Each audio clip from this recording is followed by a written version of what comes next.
Ya, hai rekan-rekan semua, bertemu lagi dengan saya Husin Wijaya. Saya live di IG, tapi juga live di Facebook saya di Husin Wijaya. Dan semoga rekan-rekan di Instagram maupun di Facebook ya bisa melihat saya, begitu ya. Jadi saya ingin menjelaskan mengenai satu topik yang sangat menarik, yaitu berkaitan dengan bagaimana mengelola naik turunnya karir ya. Jadi memang di dalam teori sukses ya, saya sebagai success scientist melihat bahwa karir itu ya, walaupun kelihatan seperti ada jenjang-jenjangnya, sebenarnya karir itu ya naik turun juga sih, begitu ya. Dan ini sesuatu yang saya ingin sharingkan kepada rekan-rekan semua di dalam kesempatan kali ini ya. Jadi jangan lupa rekan-rekan sekalian yang ada di Instagram untuk gabung ke komunitas Facebook saya di Psikologi Generasi Sukses. Bagi rekan-rekan di Facebook juga terima kasih sudah mendengarkan saya beberapa kali barangkali, atau ada yang setia terus mengikuti saya. Dan bagi rekan-rekan yang ada di Facebook bisa melihat saya menggunakan PowerPoint ya, jadi ada PDF-nya. Tetapi bagi rekan-rekan yang di Instagram, Anda bisa mendengarkan ya apa yang saya ingin jelaskan. Jadi topik hari ini menarik sekali, judulnya mengelola naik turunnya karir. Jadi apa kata rekan-rekan success scientist ya terhadap karir yang naik turun ya. Jadi kita akan membahas itu bersama-sama pada kesempatan kali ini. Dan rekan-rekan sekalian, jangan lupa untuk kemudian juga untuk like and comment kepada IG live saya. Ada beberapa IG live yang saya sengaja taruh di feed agar rekan-rekan bisa mendengarkan sekaligus berinteraksi ya. Jadi jangan sungkan untuk berinteraksi dengan saya setelah Anda mendengarkan. Oleh karena mendengarkan saja mungkin nggak cukup ya. Rekan-rekan harus kemudian memikirkannya secara dalam dan kemudian merenungkannya. Mungkin ada pertanyaan-pertanyaan yang ingin diajukan, silakan taruh di komen. Dengan senang hati saya akan menjawab ya. Dengan senang hati kita akan berinteraksi dengan dialog ya. Jadi saya mengharapkan rekan-rekan bisa ikut terlibat di sana. Jadi rekan-rekan sekalian, di dalam dunia kerja sebelum era-era digital, memang kita memperhatikan bahwa dunia kerja itu adalah dunia yang modern, tetapi juga ada kesan bahwa kerja itu bisa sampai seumur hidup di situ. Ya, jadi misalnya tradisi beberapa perusahaan di Jepang misalnya, banyak sekali yang kemudian kalau kerja masuk ke dalam satu perusahaan dia akan pensiun di perusahaan tersebut. Jadi kita bicara mengenai job security ya. Jadi kemarin saya juga jelaskan ada dua security di dalam pekerjaan, yaitu job security dan positional security. Jadi rekan sekalian, di dalam konteks bekerja memang ada konsep di mana saya kalau bisa kerja dengan rajin, dengan apa memberikan kontribusi yang terus-menerus, saya bisa mendapatkan job security ya. Dan itu merupakan satu pemikiran yang tidak salah ya. Jadi rekan-rekan sekalian, Anda berharap bisa kerja pada satu perusahaan, kemudian Anda bisa bertahan di situ puluhan tahun untuk mendapatkan job security. Tetapi di era digital, ketika informasi membanjiri Anda, ketika ilmu-ilmu membanjiri Anda, ketika tawaran dengan gampangnya masuk, maka yang menjadi kata kunci di dalam dunia kerja hari ini bukan sekedar cuman menjadi pinter atau kemudian berkontribusi ya, tetapi bicara mengenai adaptability sebenarnya. Jadi kita bicara pada konteks bagaimana kita beradaptasi terhadap lingkungan, terhadap bisnis, terhadap situasi kantor yang tiap hari berubah-berubah. Jadi kan sekalian, zaman dulu ya sebelum digital, karir itu munculnya itu dari bawah ke atas. Ya, tetapi sekarang kita mau sampai ke atas, tiba-tiba di tengah itu diisi sama orang lain gitu, yang bukan dari karir misalnya. Ya, dia nembus gitu ya. Jadi apa, saya melihat bahwa konteks seperti ini memang menarik sekali ya. Jadi ketika dulu karir itu selalu diutamakan ya berdasarkan senioritas misalnya gitu. Sekarang enggak lagi. Sekarang enggak lagi. Mungkin rekan-rekan mulai menyadari misalnya di dalam dunia kerja Anda dalam waktu mungkin 10 tahun belakangan atau 15 tahun belakangan mulai banyak anak-anak muda, rekan-rekan yang lebih muda dari Anda misalnya menjadi pemimpin ya, pemimpin Anda. Bahkan saya beberapa kali di dalam kelas itu selalu mendapatkan pertanyaan, Pak, bagaimana saya mengelola anak-anak buah atau rekan-rekan bawahan yang umurnya lebih tua dari saya gitu. Bagaimana cara mengatasinya? Bagaimana cara saya mengelolanya? Nah, ini pertanyaan-pertanyaan yang selalu muncul, rekan sekalian. Jadi, kalau kita melihat konteks hari ini, maka kuncinya itu bukan sekedar kontribusi, kuncinya bukan sekedar kemudian jadi pinter, tetapi kuncinya adalah adaptability. Jadi beradaptasi ya, beradaptasi ini menjadi sesuatu yang sangat penting sekali. Oleh karena itu, saya beranggapan bahwa dunia kerja kita itu tidak lagi sama ya, tidak lagi sama. Oleh karena apa? Karena kita berhadapan dengan adaptability. Jadi triknya sebenarnya adalah di dalam psychology skill, jadi keahlian psikologi kita di dalam mengelola transisi-transisi karir. Nah, ini sesuatu yang kita posisikan sebagai mindset yang terus bergerak atau agile mindset ini. Jadi mindset yang terus bergerak, yang keep learning gitu ya, keep learning.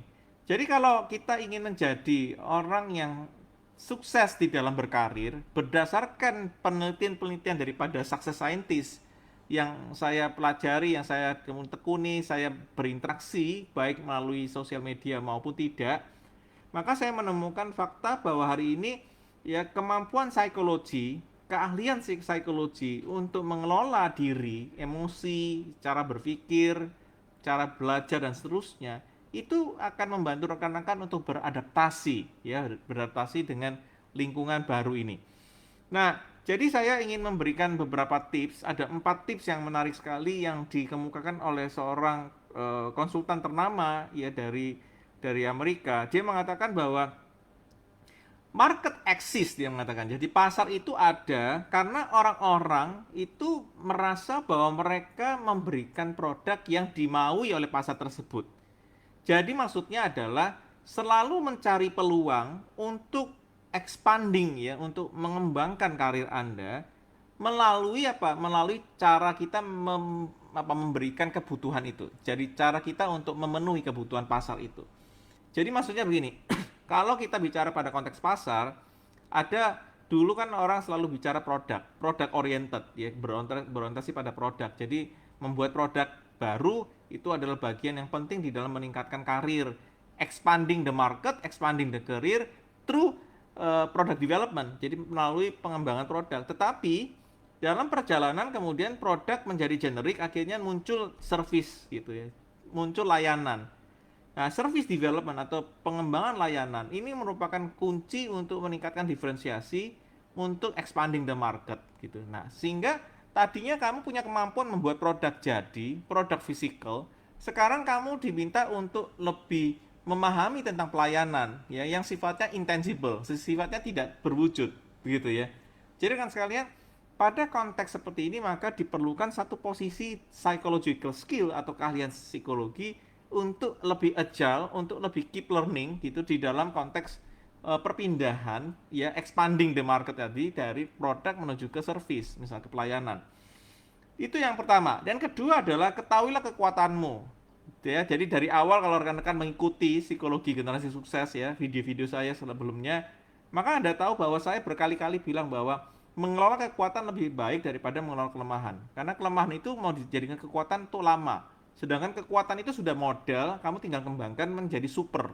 Sehingga rekan sekalian, look for things you do well. Lihatlah apa yang bisa kamu lakukan dengan baik, karena itu keterampilanmu, ya kan, dan tidak dimiliki oleh orang lain. Ya mungkin mereka ya bisa saja gitu ya, bukan skill itu bukan nomor satunya kamu gitu ya, tetapi skill itu berguna, berharga agar kamu bisa dilihat oleh atasanmu, dilihat oleh bosmu, atau dilihat oleh pasar, oleh konsumenmu sebagai sesuatu yang berharga begitu ya. Contoh misalnya gini, pada hari ini gitu ya, ketika globalisasi muncul, kemampuan kita berbahasa tidak cukup pakai bahasa Inggris. Oleh karena kenapa? Karena sekarang mulai masuk rekan-rekan dari China, masuk rekan-rekan dari Korea yang begitu banyak berinvestasi di Indonesia. Sehingga rekan-rekan sekalian, kalian harus punya kemampuan, skills yang barangkali ini bukan nomor satunya kamu, tetapi sangat berharga sekali jika Anda mempelajari bahasa Korea, bahasa Jepang, atau bahasa Cina misalnya, begitu ya. Jadi ini sesuatu yang penting untuk rekan-rekan pikirkan dan kerjakan. Memahami bahwa Anda punya kemampuan atau kekuatan di dalam berbahasa misalnya. Punya modal, sehingga modal itu kamu kembangkan. Mungkin dulu kamu pernah belajar bahasa Jerman, kamu tingkatkan lagi gitu ya. Atau kamu dulu pernah kursus bahasa Mandarin, tingkatkan lagi. Atau kamu pernah punya kursus dalam bahasa Korea, tingkatkan lagi dan seterusnya. Jadi ini adalah kekuatan daripada kamu kemudian mengembangkan diri ya, agar kamu bisa beradaptasi kepada lingkungan baru. Dan yang ketiga adalah bersiaplah untuk memutar balik. Lucu ya ide ini. Jadi ide ini muncul karena gini. Kalau kamu mencoba hal baru gitu ya, mungkin kamu harus ngedropin statusmu. Jadi jangan bangga dengan statusmu. Hari ini kamu punya status marketing manager, kamu punya status supervisor, kamu punya status sebagai sales executive. Drop. Jangan pakai status-status itu lagi. Kenapa? Karena status itu cuma status. Buat apa? Yang penting bagi kamu adalah kamu bisa membuka diri terhadap peluang untuk bertumbuh melalui perencanaan-perencanaan dan jika perlu melakukan detour, ya melakukan muter balik katanya gitu. Oleh karena kenapa? Karena begini, kamu mungkin jabatan kamu sekarang sudah marketing manager gitu ya. Tetapi perusahaan yang kamu akan layani ini atau perusahaan yang kamu akan pindah ini adalah perusahaan yang lebih besar lagi. Tetapi mereka membutuhkan bukan marketing manager, mereka membutuhkan supervisor. Kamu jangan kemudian merasa bahwa statusmu marketing manager terus kamu mau cari status yang lebih tinggi, GM misalnya. Gak perlu. Kalau kamu merasa itu ada peluang di situ dan peluang itu besar sekali dan mempunyai masa depan yang lebih cerah, mengapa kamu tidak detour? Kenapa kamu tidak kemudian muter balik saja? Jadi supervisor juga nggak apa-apa, asalkan tadi ya tujuanmu jelas, yaitu kamu pindah satu perusahaan itu adalah mencari masa depan yang lebih baik. Jadi kan sekalian, kadang-kadang kita merasa ya ada orang-orang yang egonya tinggi sekali ya, ketika dia merasa jabatannya seorang GM, masa aku turun pangkat jadi manajer gitu ya, atau seorang manajer kok turun pangkat jadi supervisor gitu ya, apa bener begitu caranya. Nah rekan sekalian, tergantung sekali lagi tujuanmu tadi ya, jadi tujuanmu tuh ngapain. Dan yang keempat, yang terakhir adalah be flexible. Jadilah fleksibel ya, jadilah orang-orang yang menggunakan strategi ya, yang kemudian strategi itu bisa dievaluasi terus-menerus. Kamu harus punya respons dan feedback ya terhadap apa yang kamu buat. Makanya perlu teman baik ya, accountable partners yang kamu bisa saling sharing agar bisa memberikan masukan. Sehingga kamu bisa belajar sesuatu requirement atau suatu permintaan yang tidak atau belum terjadi misalnya, tetapi sudah ada needs-nya. Ya, jadi rekan sekalian, pada hari ini misalnya contoh, banyak rekan-rekan yang merasa bahwa kalian sebagai marketing manager Anda punya pengetahuan yang luar biasa. Tetapi Anda lupa bahwa pandemi yang menyebabkan ilmu yang kamu pelajari itu obsolete. Ilmu yang kamu pelajari ya dulu itu sudah mungkin tidak berguna lagi, tidak lagi relevan. Oleh karena apa? Karena pandemi merubah semua cara bermain. Begitu ya. Saya kemarin membahas ada paling tidak 10 pekerjaan yang akan menghadapi kesulitan luar biasa di tengah-tengah pandemi gitu ya. Misalnya contoh ya rekan-rekan yang ada di rumah sakit atau medical care gitu ya. Itu sulit sekali bukan, karena mereka terus berhadapan dengan orang-orang yang berpenyakit Covid ini. Ya, kemudian ada rekan-rekan yang kerjanya di restoran, ada kerja sebagai guru, ada yang kerja mungkin sebagai pabrikan dan macam-macam. Hari ini kita menghadapi kendala ketika industri kamu itu dia selalu berdekatan dengan orang. Jadi kan sekarang ini sesuatu yang saya boleh katakan akan menjadi tantangan tersendiri di dalam membuat strategi. Jadi kalau Anda ingin karirmu meningkat ya, kalau Anda ingin mengelola karirmu, menurut pakar-pakar sukses gitu ya, mereka mengatakan bahwa kamu harus mempelajari requirement baru, untapping the requirement, new requirement, yaitu misalnya mulai mempelajari bidang-bidang ilmu berkaitan dengan data scientist, ya berkaitan dengan blockchain, berkaitan dengan misalnya artificial intelligence, berkaitan dengan predictive marketing analysis, macam-macam kan. Jadi bidang-bidang ilmu yang sebenarnya nggak pernah kepikir sama kita ya. Jadi kan sekalian, kalian harus merasa ya hari ini harus merasa bahwa apa yang kamu pelajari itu tidak lagi baru. Kamu cuma mengulang-ulang saja kan apa yang kamu pelajari ini ke dalam dunia kerjamu. Kamu seakan-akan pinter tapi sebenarnya kamu tuh sudah tua, old, begitu ya. Jadi kan sekalian jangan sampai ya ilmu yang ada di tangan kamu ini keburu old. Kamu harus tambahin terus, jangan jangan berhenti untuk belajar. Jadi kan sekalian bagaimana mengelola naik turunnya karir ya. Jadi saya memberikan summary pada hari ini yaitu pertama terus cari peluang, terus cari peluang. Peluang tidak akan henti-hentinya menghampiri kamu, tetapi cara nangkepnya yang mungkin harus diperhatikan gitu ya. Saya masih ingat banget lecture of the year dari Dr. Boon ya, pendiri Kalbe Pharma. Luar biasa ya. Walaupun saya merasa bahwa ilmu yang dia ungkapkan waktu kuliah itu menurut saya sangat high level gitu, tetapi bagi saya ada semangat ya yang mengatakan bahwa walaupun dia sudah umur mau 90 tahun tapi dia tetap belajar ya. Jadi saya senang sekali gitu ya. Dan saya berharap kita sama-sama bisa belajar, oke? Jadi cari peluang terus. Kedua, ketahuilah kekuatanmu ya dan kembangkan kekuatanmu dari sekarang. Jangan sampai terus mengelola kelemahan. Please, jangan terlalu pesimistik, harus optimistik. Please, jangan selalu melihat ke belakang, lihatlah yang di depan.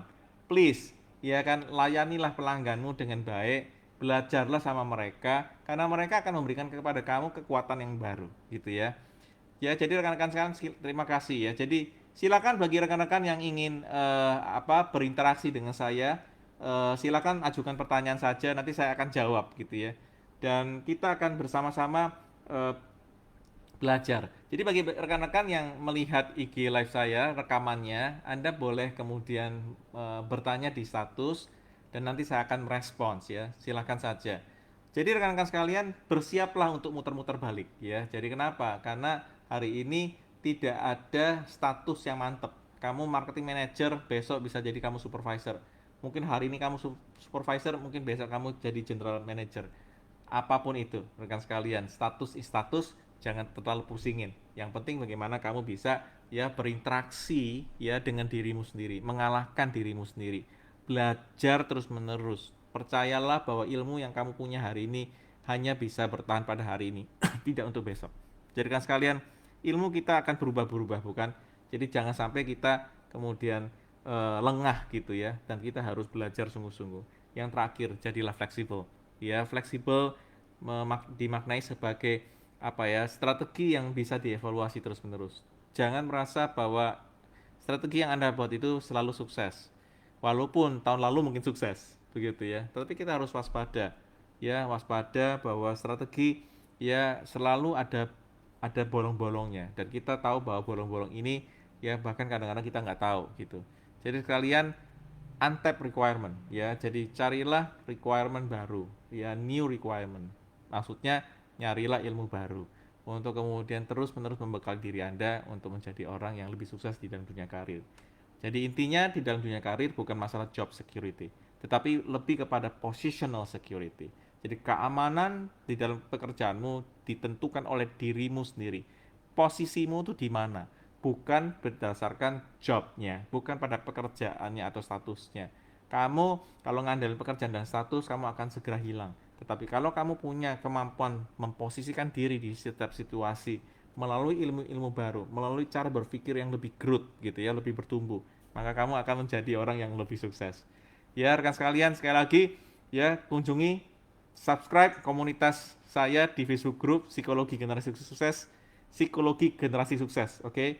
Dan Anda gabung dengan saya mohon dukungan rekan-rekan sekalian agar kita bisa sampai akhir tahun ada 500 sampai 1000 orang. Ya, saya akan terus memberikan kepada rekan-rekan ilmu-ilmu gratis ini berdasarkan data-data empiris. Jadi ini bukan motivasi, tetapi ini adalah data-data dari para peneliti dunia tentang sukses di dalam dunia kerja, di dalam banyak aspek ya kehidupan. Mau bisnis, mau dunia kerja, mau apapun, ada suksesnya. Dan kenapa saya kasih nama generasi sukses? Karena saya akan memaparkan ya sukses dari generasi baby boomers, X, Y, Z, Alpha, barangkali Z, barangkali. Saya akan paparkan semua kepada rekan-rekan agar rekan-rekan punya benang merah belajar bagaimana menjadi orang sukses. Bukan karena sekedar termotivasi, tetapi ada ilmunya yang bisa Anda pakai untuk Anda terapkan langsung.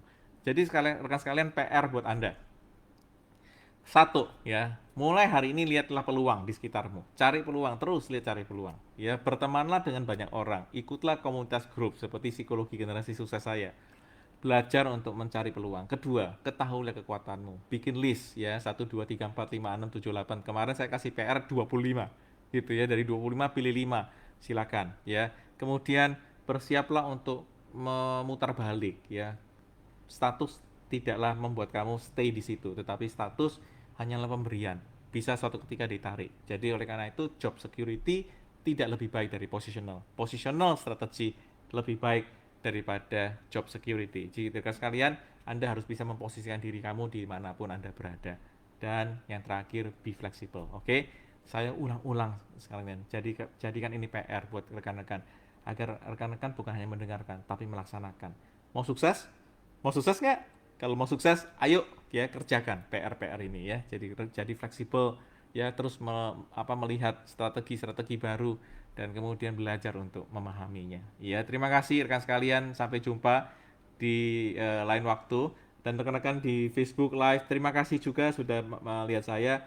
Dan bagi rekan-rekan yang ingin mendapatkan materi ini, ada materi PDF-nya. Nanti saya akan pecah-pecah dalam bentuk foto, dan saya akan upload ke dalam komunitas psikologi generasi sukses ya. Silakan Anda datang, masuk, subscribe psikologi generasi sukses agar kita bisa mengambil materi-materi ini, dan silakan berinteraksi dengan saya melalui status dan komen ya. Silakan saja ya, Anda bisa tag saya, mention saya, nanti saya akan berinteraksi dengan Anda, menjawab dan sharing dengan Anda ya. Oke, terima kasih. Saya tanggal berarti hari Jumat ini ya, Jumat ini saya akan ada di Clubhouse ya, kurang lebih jam 9.30. Silahkan bagi rekan-rekan yang ingin bergabung dengan Clubhouse di kolom rumah perubahan ya, rumah perubahan. Silahkan, nanti kita bisa bareng-bareng. Saya akan membahas mengenai storytelling untuk melakukan perubahan ya. Jadi kita akan belajar bagaimana menggunakan storytelling untuk melakukan perubahan. Terima kasih rekan sekalian, sampai jumpa. Tetap semangat, oke? Salam bahagia, salam sukses.